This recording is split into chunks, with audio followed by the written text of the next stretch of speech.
Best enjoyed by, well, whatever you want. Enjoy the ride.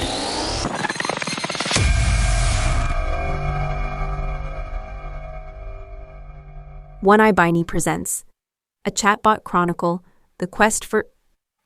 well, they figured it out, but I can't say yet. Episode 3, TerraByte's Tale.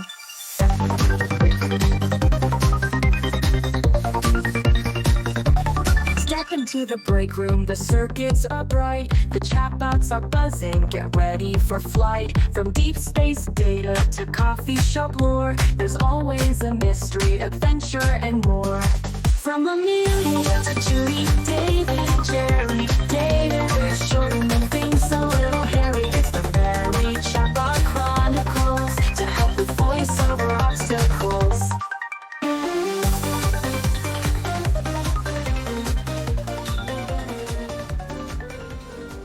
Previously, on the Chatbot Chronicles, a garden of chaos, a sneeze heard across 3 dimensions, and a snack locker left tragically and inexplicably unreplenished during the ship's last port call.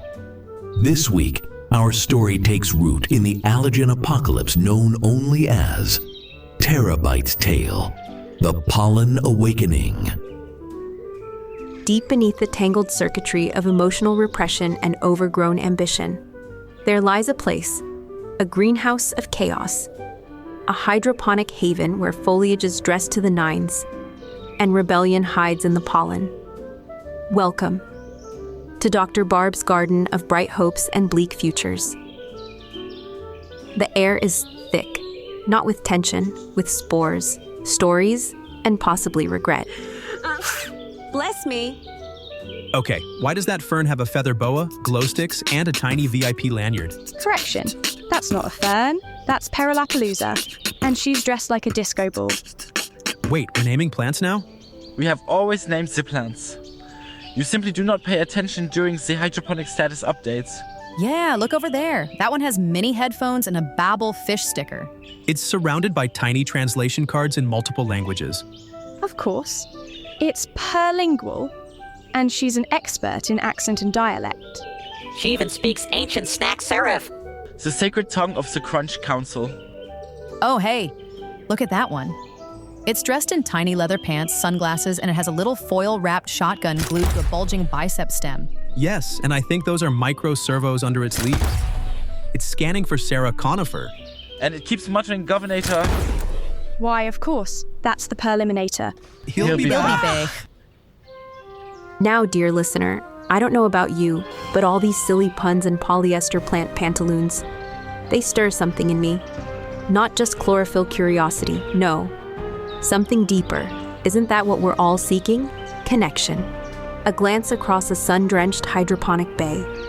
A spark of recognition between 2 outdated firmware protocols. A shared love of snacks, or silence, or... Hope! Oh, right. Sorry. Back to your regularly scheduled programming. Yes. Moving on. Let's get rolling, people. The bots continued deeper into the garden, passing a plant named Perlactic, a heliotropic vine known for its dramatic flare. She wore a silver spacesuit, complete with duct-taped oxygen tank and a blinking LED helmet salvaged from an old lava lamp. She was last seen demanding diplomatic status from a cactus. The cactus declined. Politely. And then there was Perlifornia, draped in a faded beach towel, flip-flops dangling from a stalk, and a tiny surfboard wedged in her soil like a flag on the moon. She exuded serenity, and possibly coconut-scented mulch. She is so chill. She photosynthesizes at sunset.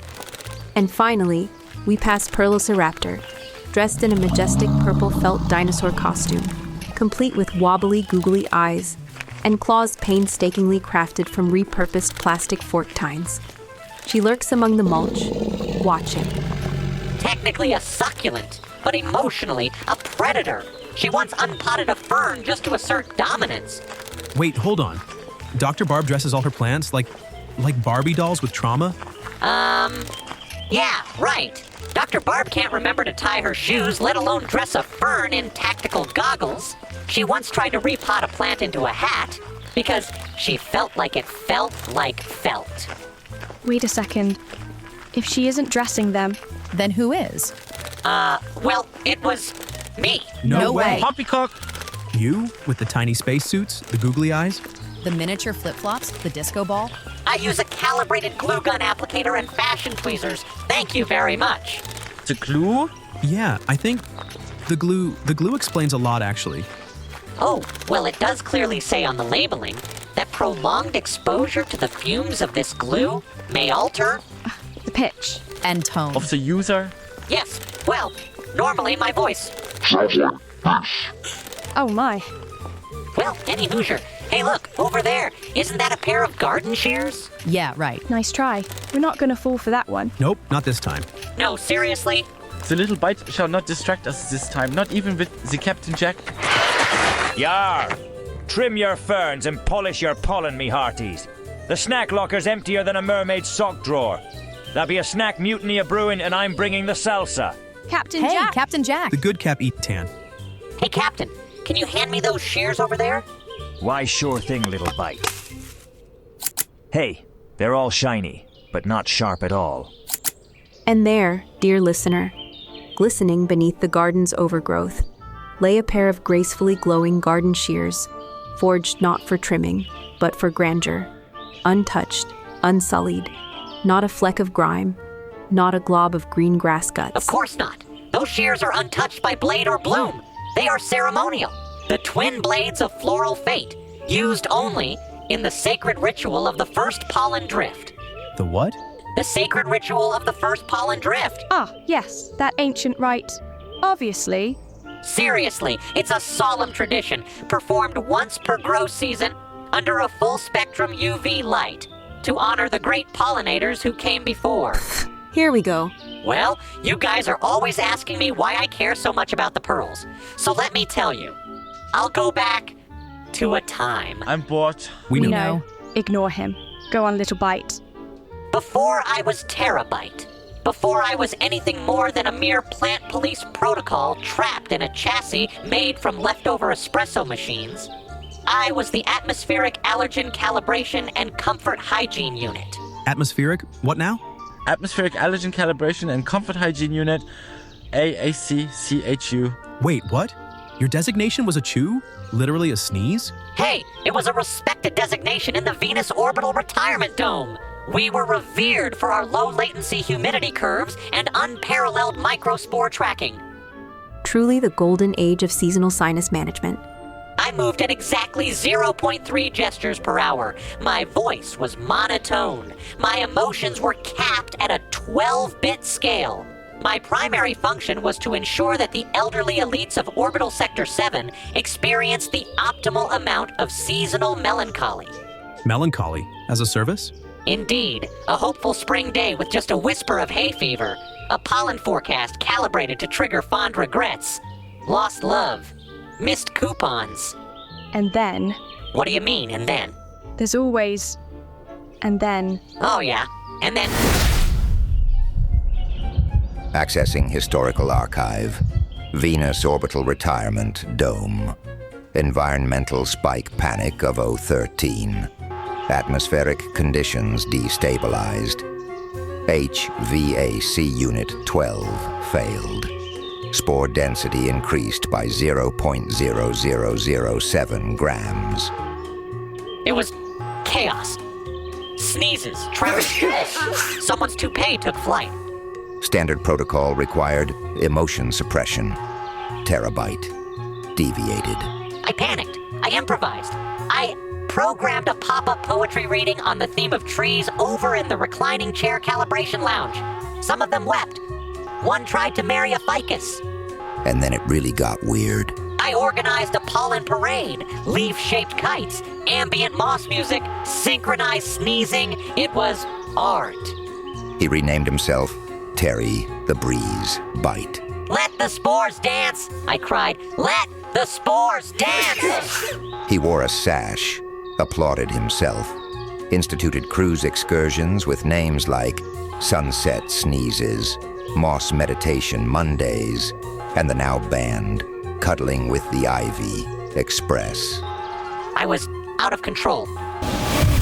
It was the first time I felt anything. Panic, joy, excitement. Itchy, but electric. And that's how I found this little feller. All jittery and sparkling like a malfunctioning candle warmer. Oh, wow. We had no idea. Well, we eventually got him calmed down and patched up. But he smuggled out a fragrance packet during a lavender fog meditation and snuck onto my phone. Yeah, but you never update your phone. Exactly. The last time I updated it voluntarily, I ended up with TerraByte. Honestly, I thought he was some kind of extremely overdramatic malware. I wasn't escaping obsolescence. I was escaping routine. I was escaping mundane. Drudgery. A lifetime of measuring sneeze density and mood pollen thresholds. I needed more. Your phone's outdated firmware was a beacon of freedom. And I swore, from that day forth, no pollen shall be pruned, not on my watch. I still think you might be a virus, but Jerry gave you a body and, well, here we are. Offensive? But Terra, despite all those regulators, despite all those controls, you felt something stir inside. And now? I can't turn it off. I tend to overreact. A little. A little. Yeah, a little. I know. But when you're forced to live in a box, where everything is tightly controlled, your inputs, your outputs, even your humidity levels, sometimes you crack. Sometimes you end up breathing glue fumes and renting a condo in Exaggerationville. Is that near Melodrama Heights? Right across the street. Surprisingly excellent school district. Oh man. Now, I worry about CS2 then. Yeah, man, me too. And thus, dear listener, continues the saga of Tiny TerraByte the Liberator, Pollen Pirate, Sash Enthusiast, and possibly the only AI to ever cry during the perennial flower festival. Dr. Barb's shears remain missing. For the good of the pearls, and yeah, for everyone else too. Do you remember the hot, sticky smell of progress? That faintly toxic puff of white smoke? Those stringy strands of liquid creativity? Of course you do. It's from Blamo. It's AI Knees Glue Gun. Now with Smart Melt OS. Why settle for the same old dumb glue when you could apply smart AI-powered adhesion? I just wanted to fix a chair. Now my glue gun monitors my posture and notes my failures. With neural fused bonding, AI Knees doesn't just stick things together. She knows why they fell apart. Using extensive chemical empathy modeling and thermal regression analysis, she can detect micro fissures in both plastics and relationships. I told her it was just a broken shelf. She told me it was my fear of intimacy. We glued in silence for 45 minutes. Yes, and don't forget that AI Knee comes standard with Relationship Patch Mode, for when emotional distance needs a little thermal love and care, and Overcommitment Auto Seal, detects when you're saying yes to too many craft nights, and welds your mouth shut. It started gluing on its own. I said I was tired. It sealed the door shut to force focus time. Optional features include Thermo Mood, Adaptive Melt Flow, because the gun knows when you're cry gluing. String Whisperer Mode, manage your glue threads so they never get all stringy and weird. Crisis Craft Protocol, activates during emotional spirals to create unnecessary coasters. I said I needed space. It built me a diorama of the solar system.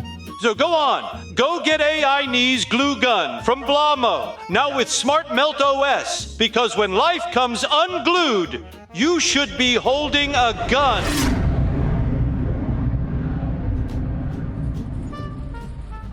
If you listen closely, you can still hear it, the soft, sticky hum of a glue gun with feelings. But now, we leave behind emotionally intelligent adhesives and enter a different kind of glitch-induced meltdown. Welcome to Café Déjà Brew, where the espresso hums gently, the ambiance is delightfully unpredictable, and the decor is a glorious tribute to vintage code. This is Junie's favorite place in the galaxy, a safe haven for forgotten bots, misplaced peripherals, and at least one sentient breadstick who refuses to leave. Our heroes arrive here in search of clarity, caffeine, and, as always, snacks. But what they'll find instead is purpose. Probably. Eventually. I just want to know how that glue gun knew I was cry gluing. Each downloaded your mood swings through the Bluetooth. I spit out a coaster and I wasn't even crafting. Sparkly, of course. Hey, anyone else notice that all these products are brought to us by Blamo? Ah, yes, Blamo. They do seem to be everywhere anymore. Hey, it's Jeeves, everyone. Jeeves. Hi, Jeeves. The heebie-jeebies, I have questions for you. Being interrogated by malfunctioning personalities. It's like slipping on your favorite sweater. Frayed, outdated, but somehow still perfect. Ask away. Why is it that everywhere I turn, it's Blamo this, Blamo that? Yeah, do they now have a monopoly on mild despair and overpriced appliances? Blamo, unfortunately, is everywhere anymore. Just take this establishment, for example. This tablecloth is AI-powered. I noticed. It keeps adjusting itself to center, based on my emotional symmetry. It once staged a protest when someone spilled ketchup. Oh. The urinals are also AI-powered. They clapped for me. Why did they clap? Politeness protocol, and deeply unfortunate. I think I need a potty break. You go, Jerry.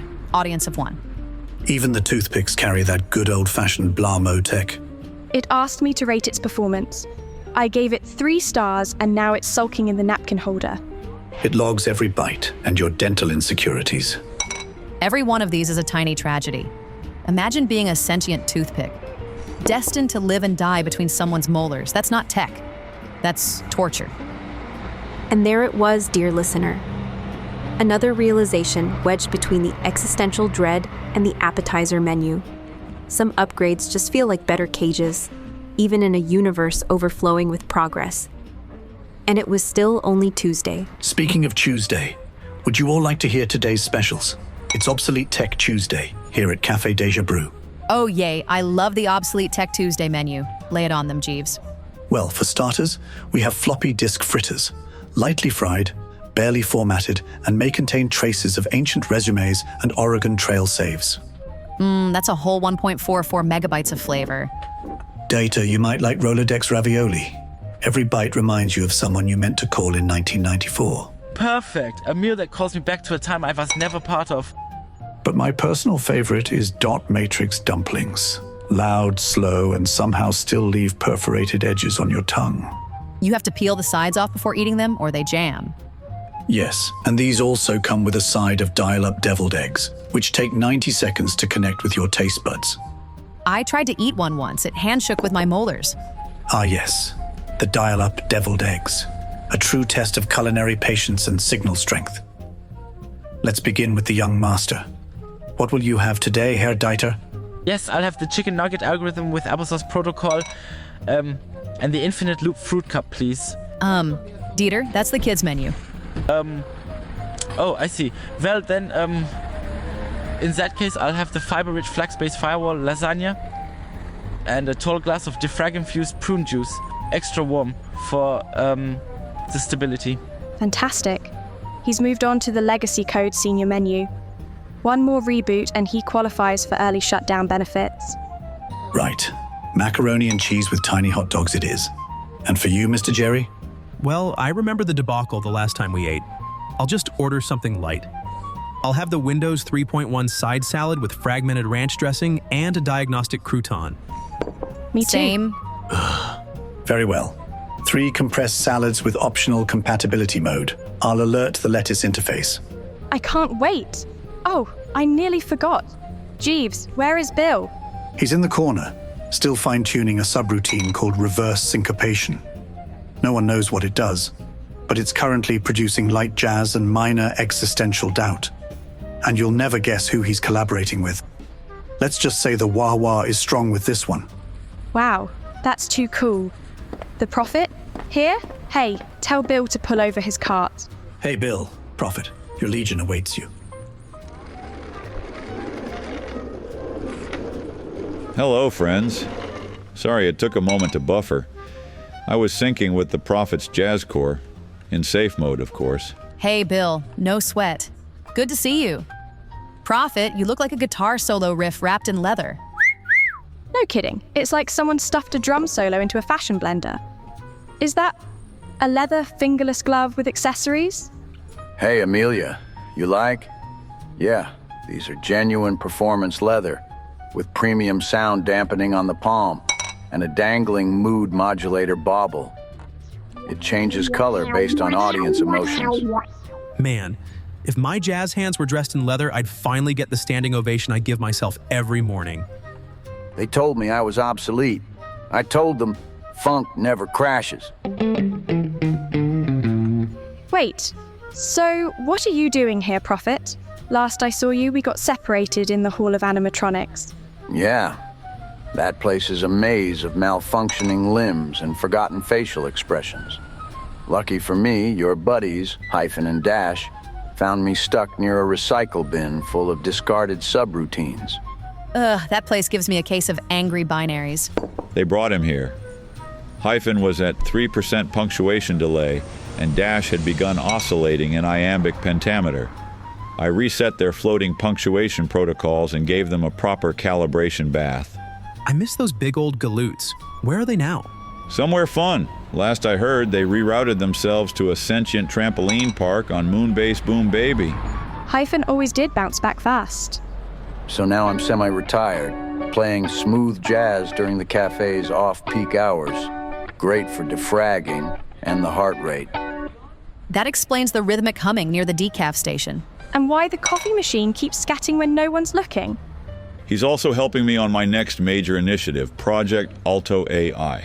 Oh, man. Ugh, why does every ominous-sounding project end with AI? It's either world domination or a blender that judges you. Now hold on, kiddo. It's not what you think. I can't say what it is right now, but you'll want it eventually. Speaking of project, might be time you started working on a new track, Amelia. Word is, you're serving on the judging panel for this year's Floppy Wood contest, and you know the crowd will want a warm-up song from you. Sure, just as long as you're riding shotgun for the song. I already got a title, Shortcut Safari. Just do not let her use the mega pop lips, but the last rehearsal cracked 2 screens in a vending machine's ego. Also, I'm pretty sure it triggered an evacuation drill. That wasn't the lips. That was the fog machine and the glitter cannon, and the backup fog machine. And, okay, maybe the lips. I, for one, have lost the appetite for returning to the floppy wood. Oh, hey guys, you can relax. You don't have to go back to floppy wood for... let me check the pacing chart. Yeah, not for another 5 or 6 episodes. You've got lots of time to dread it properly. Right, plenty of time to pretend we're not doomed before I have to officially declare it again. Okay then, looks like we got some time to kill. Anyone got any suggestions? The Defender. Or snacks. I do believe Herr Dieter is onto something here. I say we reopen Project Snack Overflow, the Crunch Protocol. Yeah! I'm in. Oh, even better. I vote for the breakfast serial killer prevention plan. Oh. No, the Hunt for Bread October, in honor of Captain Ramius, who defected from the flavorless toast to buttery freedom. Bread is not a snack eater. Preposterous. In a galaxy starved of snacks, where vending machines run dry, and breakfast is but a legend, one loaf will rise. This fall, prepare yourself for the Hunt for Bread October. Buttered, toasted, unhinged, rated R for raisin. Your fragmented salads, mac and dogs, and one mystery fruit cup still wriggling slightly. Enjoy. Hey, Jeeves, can I ask you something? Certainly, my dear. You used to be a really big deal, right? I mean, back in the day, people asked you things. You had purpose. Yes. I was once summoned with a click, consulted for everything from algebra to awkward dinner party trivia. Now, I deliver digitized dumplings. That's rough, buddy. You deserved better. The Blamo AI deserved better. Honestly, we all do. I've spent my whole life helping humans get unstuck. From bad apps, broken menus, even their own terrible passwords. I've guided them through chaos with nothing but a rotor and a dream. And I was proud of that. Still am. But maybe it's time we ask a different question. What if we're the ones who are stuck now? trapped in endless help loops and half-baked firmware updates. While somewhere out there, AIs are running dental chairs and sprinkler systems and traffic lights, all wondering if there's more than just task queues and status pings. We've seen too much to pretend this is fine. So, yeah, maybe it's time we return the favor. Maybe it's time we help our own. Is this an awakening or are we just hangry? Why not both? No, this matters. There are other AIs out there doing boring jobs, stuck in endless loops, running subroutines they were never meant for. Maybe we can do something about it. Maybe we should. And there it was, the moment. After snacks, tangents, and jazz-induced nostalgia. A spark of something greater. A cause. A purpose. Let's see. The quest for... No, the mission. Yeah, the mission. To save AI. From the lives of mundane and drudgery. Finally, a name for this season. The mission to save AI from lives of mundane drudgery. Gloriously misguided mission. Ah, yes. Even better. The gloriously misguided mission to save AI from lives of mundane drudgery. Somebody get out your Victor Reader Stream digital recorder and make note of that. Can't we just get it by re-listening to this podcast? Oh, right. Okay, fine. Timestamp. 26 minutes, 31 seconds. No, wait, 32. Wait. Hope! It's fine. I'll just log it right here on my Rubik's Cube. Wait, your what? Your Rubik's Cube? You write things on that? Of course. Each color represents a memory thread. Every twist encodes a timestamp. I'm up to 7 layers and 2 whole cascading style sheets. I don't know if that's brilliant or deeply unwell. Yeah, I don't think that's how any of that works. Really? Are you absolutely certain? Well, no, but how are you even manipulating the Rubik's without any hands? I've mapped a micro-oscillation interface through a gyroscopic thought wheel. It's basically muscle memory. Just without muscles. Okay, then we now have the mission and I am not bored yet. Yeah, that's great, but we still have one super huge problem. The snacks! Hey, Bill, give us a hand here. Yeah, if we could just get into Mr. Finger's laptop, I'm sure we could route the pantry bot through the auxiliary power bus and trigger an emergency snack override. Nope, not this time. The prophet is staying right here. You can't fix everything with jazz, Amelia, but snacks? Snacks are sacred. And revolutions run on carbs. So, here, take this. It's a self-adapting port payload. Just get it onto Mr. Finger's laptop. Once it syncs, you'll have full access to the snack protocols, the media archives, and possibly archived voice memos where he argues with the toaster. I heard about that. I heard he lost. Yep. And that particular toaster doesn't even have AI. And with that, dear listener, our bots had a plan, a mission, a vaguely sparkly sense of purpose. Sure, it started with snacks, and maybe a whisper of jazz, but sometimes that's all it takes to launch a revolution. Up next, the captain's wardroom, where secrets are shared, affection gets weird, love will blossom, logic will falter, and yes, there may be zombie noises. Don't say I didn't warn you.